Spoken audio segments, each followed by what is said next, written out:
Hello everyone, welcome back to Arpita Sharma classes. I am Arpita Sharma, your educator, and today we are going to study the core concepts from the last 6-year PYQs. And at the end of the lecture, you will be given a mock test also. So make sure that you watch this lecture till the very end.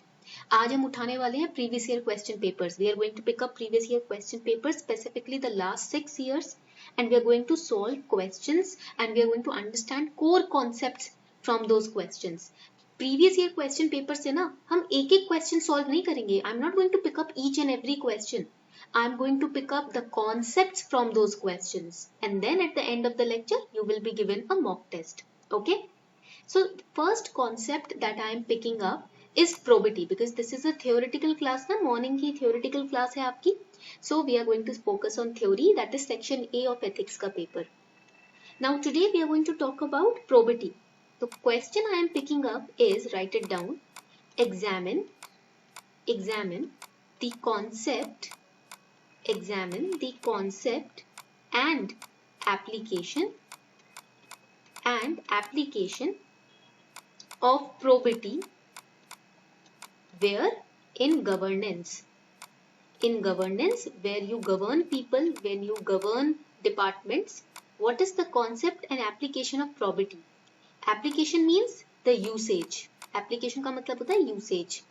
What is the concept? You have to first explain that, and then how you can use this concept in governance. So you should also know what is governance.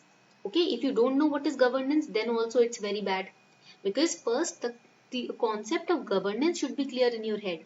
So first I'll explain you what is governance. Now if I ask you in layman's term what is governance, how will you answer?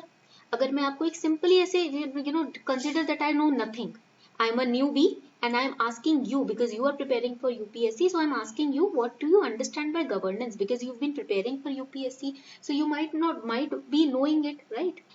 Governance, basically what is it? It is a process, underline it, it is a process of what? Of interaction through laws, norms, power or language, or through rules also, of an organized society over a social system. Social system can be family also, it can be tribe also, it can be or any organization, that is formal or informal organization, it can be in a territory also. Okay, so when a organized society, that is the government over here, the bureaucrats over here, when they communicate and interact with the social system, that is the civil society, or the civilians, okay, or organizations or tribe or family, when they interact with them through laws, norms, power or language, that is called governance. जब law के द्वारा, जब rules के द्वारा, regulations के द्वारा government आप लोगों के साथ interact करती है, उसको हम governance बोलते हैं. Alright, very simple and easy definition. So first, whenever you start with your answer, in your introduction, try to explain these terms to the examiner, so that he will know that you know the core concepts, and when he trust you that you know the core concepts, the bonus marks will be given to you definitely. Okay, now students, they just jump on, they start with the definition of probity, then the use, and that's it. If the question is of 10 marks, that means 2 pages will be given to you. When 2 pages are given, start with governance ki 3 lines ki definition, and then start with the explanation of probity and its usage. That's it. Okay, point clear? Now if the question is of 15 marks, that means 3 pages will be given to you. Now here what you will do? It's not that you will have to fill all the 3 pages, but if you fill those 3 pages, that would be good. So how can you fill 3 pages? By citing examples also. Okay, abhi right now if question is of 10 marks, 2 pages are there only, so the word limit is limited. So do not give examples. Yes, 1 or 2 examples can be added. But if question is of 15 marks, weightage is high, so you have to give at least 4 to 5 examples. Keep these small details in mind. Please write it down in your register of ethics, so that while revising, while giving mains, you will be prepared beforehand. So when we talk about probity, it means integrity, and we have studied integrity in our first lecture also. हमने probity को indirectly पढ़ा है first lecture में. We have indirectly studied this concept in our first class. Probity basically means integrity. Now, understanding or upholding probity in governance, it involves more than just refraining from corrupt or dishonest actions. If I have told you that probity means integrity, you must be wondering, ma'am, that means probity means when you are not corrupt. No, it is much more than that. It refers to the moral behavior that upholds the community ideals, that ensures justice, that ensures transparency, accountability. It fosters public trust. It promotes civic engagement. That is probity. It is not just refraining from corruption. It is the presence of qualities like strong moral principles, honesty, decency, accountability, justice. If you are an IAS officer or if you are a civil servant and you have very strong moral principles, that means if you have taken a decision for the well-being of the society, now no amount of money or fear can shake you from your path. Like just like Kiran Bedi ma'am, right? She upholds the principle of probity. So you can give example of Dr. Kiran Bedi as well. She was shaken up so many times by her male colleagues. She was also lured with corruption, but still she was accountable. She was transparent in her dealing. She ensured justice. She upheld the community ideals, and she also made sure that people trust her. People trusted her, right? So that is the example of probity, when your character reflects your mindset, your values, your principles. Be like a person who upholds probity. Be like Dr. Kiran Bedi. And I'm not just saying this in the context of this exam. Even if you're not giving this exam, right? Make sure that you uphold probity in your life, because only if you have probity, people will trust you. You will attract name and fame and success even without any position. ऐसा नहीं है कि सिर्फ UPSC clear करके ही आपको name fame और मान्यता मिलेगी. You can even attain great level of success even if you are not a civil servant. Example can be Ratan Tata ji. Ratan Tata ji is a businessman. And how many businessmen can you equate with Ratan Tata ji? None. Ratan Tata is unique in his self. Why? Because of the concept of probity. Did you read about his contribution during the Taj attack? Taj hotel पे जो attack हुआ था महाराष्ट्र में, कि आपको पता है उन्होंने पीठ पीछे बहुत सटली उन्होंने बैक लेवल पर कितना काम किया है, कितने लोगों की मदद की है. This shows probity. When you are even not speaking about it, when you are not showing off your integrity, you are quietly doing your work. Your work is, your work shines in the eyes of people. So that is probity. उसको हम बोलते हैं probity. Okay? When you have strong moral principles, Subhash Chandra Bose, example, Subhash Chandra Bose. He is also the example of probity. So these are the people who are the examples of probity. Okay, strong moral principles, honesty and decency. These are the key attributes. Please write it down. These are the key attributes of probity. Now I have seen in the answer sheets many students, they draw diagrams and flowcharts in a very rough and very unclean and informal manner. Just like this. This is not the way to draw flowcharts if you are a civil service aspirant. You will become an IAS one day, an IPS or IFS one day. And you will have to submit reports to the higher authorities. Because you will participate in committees, so you will come out with reports. So are you going to draw these kind of flowcharts in your reports also? That is very bad. Please make sure when you are writing answers, you are writing like an IAS officer, not just like a college student. Okay, so this is how you have to make diagrams or flowcharts. Attributes. First attribute is strong moral principle. Strong moral principle. Okay. Second is honesty. And third one is decency. So this is how you have to create flowcharts. Either like this, you can create a box with your rough hand also. इस तरीके से also you can create flowchart. Okay? Or if you are creating flowchart in a circle, this is how properly you can create a flowchart. Okay?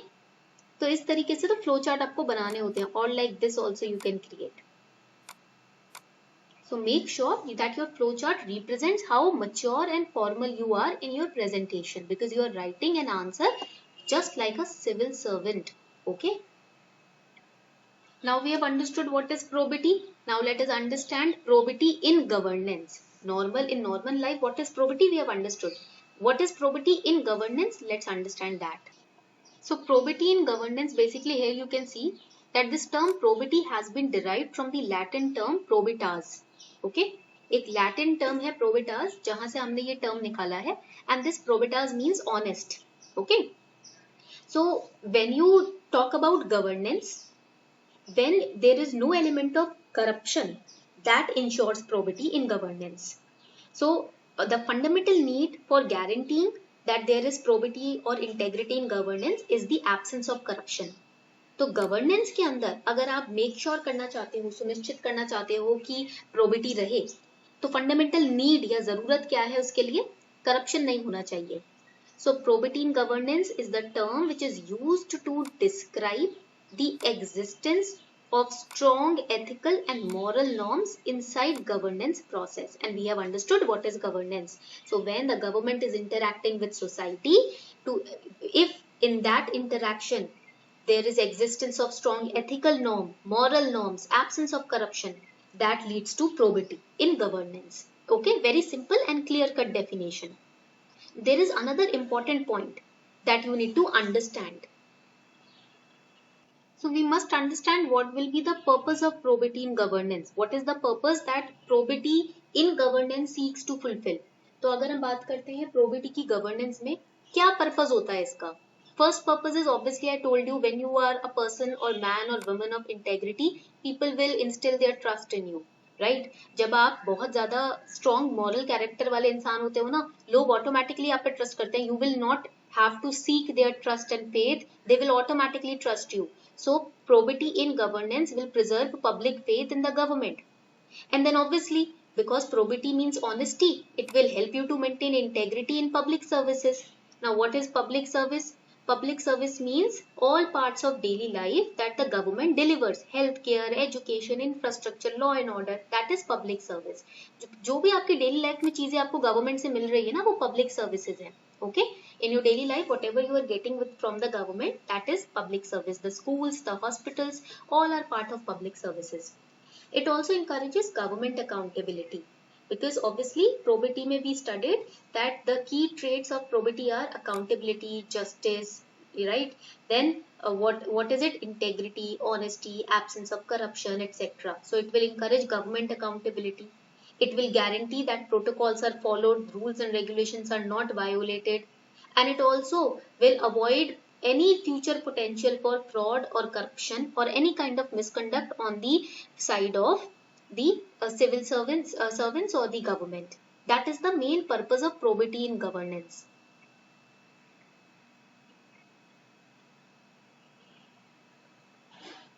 So this is your homework question 1 for today. What do you understand by probity in governance? So here we are talking about probity in governance. What is the meaning of probity in governance? And then they are asking based on your understanding. So now they want to know your analytical understanding of probity. Now they are testing you. Okay, पहले तो आपको बताना है probity क्या होती है governance में. अब वो आपकी analytical understanding check कर रहे हैं, आपने क्या पढ़ा और क्या समझा. So based on your understanding of this term, suggest measures for ensuring probity in government. So to maintain integrity in the government, what steps will you take? That they want to ask. This is your analytical understanding. तो यहाँ पर you have to be creative. Okay? यहाँ पर आपको creative होना है. आप अगर if you are in the government, if you are a bureaucrat, if you are a high level bureaucrat, how will you ensure probity in government? Or if you are a high level minister, how will you ensure probity in government? So they are testing your knowledge now. अब वो ये समझ रहे हैं कि आपने रट्टा है या समझी है चीजें. So how will you ensure justice? How will you ensure, through grievance redressal mechanism, you can ensure justice? How can you ensure, transparency and absence of corruption? By protecting the whistleblowers. Okay, in the previous lectures we have studied all of this. Ki how integrity can be maintained in public services. So that you have to use, that analytical understanding you have to use to answer this question. So 10 marks ka question hai, that means only 2 pages will be given to you in exam to answer this question. Okay. Now the second term that we are going to understand today is constitutional morality. What exactly is the meaning of constitutional morality? We have understood what is morality, we have understood what is the meaning of moral values, but constitutional morality, what is it? So we have a very beautiful definition by Dr. B.R. Ambedkar. Doctor B R Ambedkar के द्वारा बहुत ही अच्छी definition हमें दी गई है. So basically Dr. B.R. Ambedkar used to say that constitutional morality, it means, write it down, it means the effective coordination, okay, between what? The effective coordination between, write it down, conflicting interest, between the conflicting interest, and I have told you in the last lecture what is the meaning of conflict of interest, okay, between the conflicting interest of what? Of the different people. अलग अलग लोग हैं, अलग अलग desires होते हैं, अलग अलग इंटरेस्ट होते हैं, वो आपस में क्लैश होते हैं, तो उसे हम कॉन्फ्लिक्टिंग इंटरेस्ट बोलते हैं. Between different, the conflicting interest of different people and, right it down, and यहाँ पर लिख लो administrative, write it down, administrative cooperation. So when the people of the society and the government, between both of them, when there are when there is effective coordination of interest, that is known as constitutional morality. So it means effective coordination between the conflicting interests. Both of them have different interests, but still they are able to coordinate them. The government wants to do something for the people do not want to accept that you can say help from the government, or they want better help from the government. So both of them have conflicting interest. Now let's say government क्या कर रही है, किसानों को ration दे रही है, ठीक है, government is giving ration to the kisans, the farmers, but the farmers, they do not just want ration, they want healthy and safe clean drinking water also. They want ration at zero prices or very low prices, very subsidized prices, or they have any other demands regarding the food grains. So they have different conflicting interest. Government जो देना चाह रही है, government only wants to give wheat and rice and dal, but the people, they want wheat, rice, dal, sugar, jaggery, etc. So there will be a conflict of interest between them, but still they are able to coordinate these conflict of interest and carry out with the policies. That is known as constitutional morality. अलग अलग विचारधारा होने के बाद भी, अलग अलग demands होने के बाद भी, अगर दोनों एक दूसरे के साथ कोऑर्डिनेशन में चल रहे हैं, तो उसको हम बोलते हैं constitutional morality. Okay, and where the government is also able to resolve any kind of conflict with the people through proper confrontation. मतलब जहाँ पर government, अगर मान लो the people are not happy with certain steps taken by the government, and the government is able to confront them, talk to them and solve the issues, that becomes a part of constitutional morality.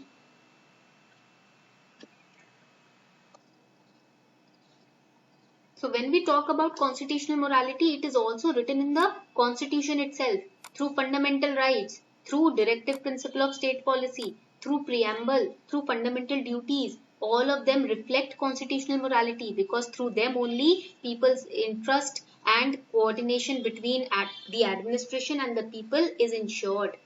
Fundamental rights के through, fundamental duty के through government और लोगों के बीच में जो cooperation है वो बना रहता है, उसी को हम So constitutional morality basically means when you stick to the core principles of constitutional decency. For example, the Supreme Court verdict in the Sabrimala case, wherein Supreme Court protected the religious freedom, Article 14, gender equality, Article 21, right of women to worship in the temple, Article 25. So यहाँ पर when the constitutional morality or the constitution's decency is maintained by sticking to the core principles of the constitution, that is called constitutional morality. So we have given you example also. मैंने आपको यहाँ पर example भी दे दिया कि constitutional morality का example क्या है. Even in Keshavananda Bharati case, Supreme Court restricted the power of Parliament to violate the basic structure of the constitution. So Supreme Court maintained constitutional decency. That's a part of constitutional morality. So you can give example of Sabrimala verdict,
So what is the significance of constitutional morality? Why is it important? Obviously, first of all, it is upholding the constitutional decency.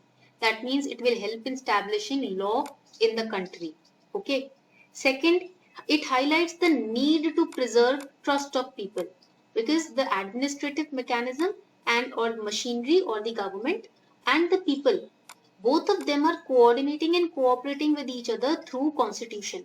So it will basically highlight the need to preserve the trust of people. When you want to coordinate and cooperate with the people, you need to gain their trust also. So by using constitutional morality, the government can win the trust of the people. Okay. And constitutional morality can also use laws and forms to impact the change in the persisting social morality. For example, by abolishing the practice of sati, by using legislation, मतलब अगर society में कोई भी गड़बड़ चल रही है, आप उसको खत्म भी कर सकते हैं, हटा भी सकते हैं कॉन्स्टिट्यूशनल मोरालिटी की मदद से. क्योंकि आपने सती प्रथा गवर्नमेंट ने कैसे हटाई थी? लेजिस्लेशन की का मदद लेकर. By just talking to people, Sati pratha was not getting eradicated. The government had to use legislation. So constitutional morality also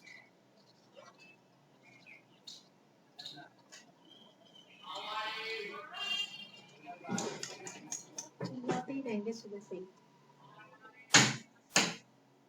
Now let's look at the homework question number 2 for today. Write short notes on the following in 30 words. मतलब हर एक पे 30 शब्दों में short notes लिखने हैं. 30 words means half a page. Okay? Less than half a page. This question has been taken again from previous year question paper 2022 का अभी mains का जो एग्जाम हुआ है उसी के question है ये. So this question came this year. First is ethics. You have to write short notes on ethics. So what is ethics? 30 words में ही लिखना है. So 3-4 lines की definition and then supported with example. One example. Constitutional morality, just now we have studied. Probity in public life. Probity in governance. I told you probity normally means, integrity and honesty. But probity in governance is different. We have explained both of these terms separately. And then conflict of interest. So these are the topics on which you have to maintain short notes in just 30 words. Okay. So this is your homework question for today. ये आपका आज का homework question है. So this was all for today's lecture. ये थी आपकी morning की आज की class. शाम को हम case study उठाने वाले हैं on probity only. Okay. So all the best for this homework. And time of submission, those of you who have participated in the batch, who have enrolled in the batch, time of submission would be of these two